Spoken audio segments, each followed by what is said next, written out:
Hello, I'm Dr. Thomas Maples, and welcome back to A Sacred Journey. In today's topic, I want to welcome the new year with a sense of renewal. In my last post, I wrote a haiku, and it's titled, Faith, Your Inner Compass. Let us start. Your inner compass guides. Faith through darkness, brightness shines. Through soul, spirit rise.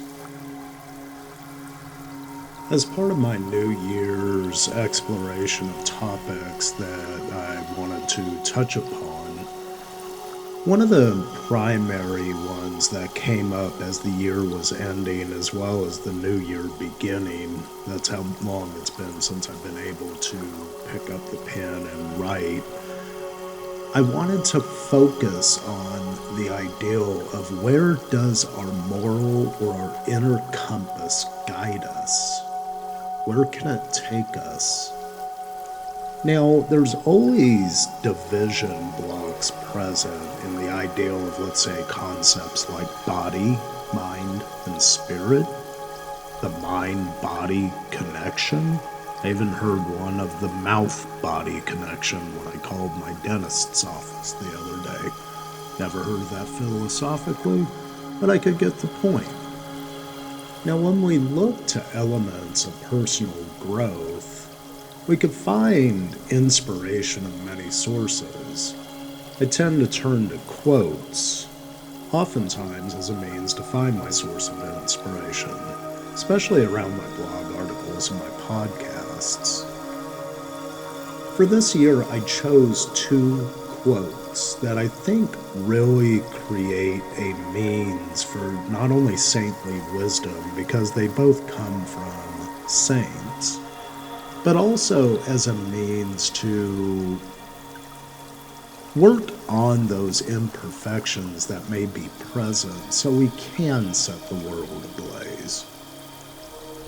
The first quote comes from St. Augustine, and it states, "This is the very perfection of a man, to find out his own imperfections." The second quote comes from St. Catherine of Sienna. It goes, "If you are what you should be, you will set the whole world ablaze." Now, what does this have to do with our inner compass? Maybe a moral compass, if you will. I believe we all have a moral compass, that inner guide that shows us where we should be going. One of my favorite hymns as a child was Amazing Grace. It is soulful, it is deep, and it resonates with a core root of being. I have a hard time putting this feeling that I get when I listen to the song into qualitative words, yet I know when I hear that hymn, it is an invitation to give respect. Just listening to the beautiful droning of its melody, it connects me to a deep sense I feel within that I can only explain as soul. While I start off the ideal of a moral compass in examining aspects of this song, I will not go into a depth psychological analysis of the entire piece. However, I do want to focus on one verse, as it does show the profound connection that finding ourselves, finding that inner guide has to our connection with faith and the spirit beyond. The lyrics go, "Amazing grace, how sweet the sound that saved a wretch like me. I once was lost, but now am found, was blind, but now I see. How many appear lost in today's world? When I ask that question, I cannot help but wonder if the reason that so many are lost is because they place their treasure in that which is worldly to begin with. I wonder, can faith guide the lost back to that place of being found? Can faith act as a moral compass to guide us to that which was lost? Ultimately, from a psychological perspective, even the ideal self that was lost in our journey to become who we are in this moment. Now, faith seems like an imperfect science, but is linked to the very foundation of science, because faith is simply belief. Faith, perfection, and the imperfect self. If we don't have faith in our capacity to chip away at the rough edges, how can we ever perfect the journey we create in this life? Now, while I do not propose that we ever achieve a degree of perfection, because when there is a perfection achieved, what else is there left to accomplish? What I am talking about here is how the idea of an imperfect self creates the vision by which we could begin chipping away at that self to create a more holistic sense of self-being. What does it mean to be perfect? Well, when we look at social media and all the comparative analyses that seem to be going on, it's no wonder that so many appear lost these days.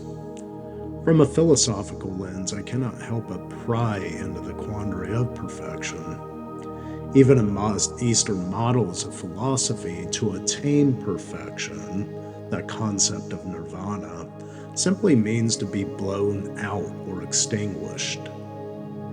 As I ponder this concept from a philosophical perspective, I cannot help but think, does that not mean that the shell, life itself, ceases to exist?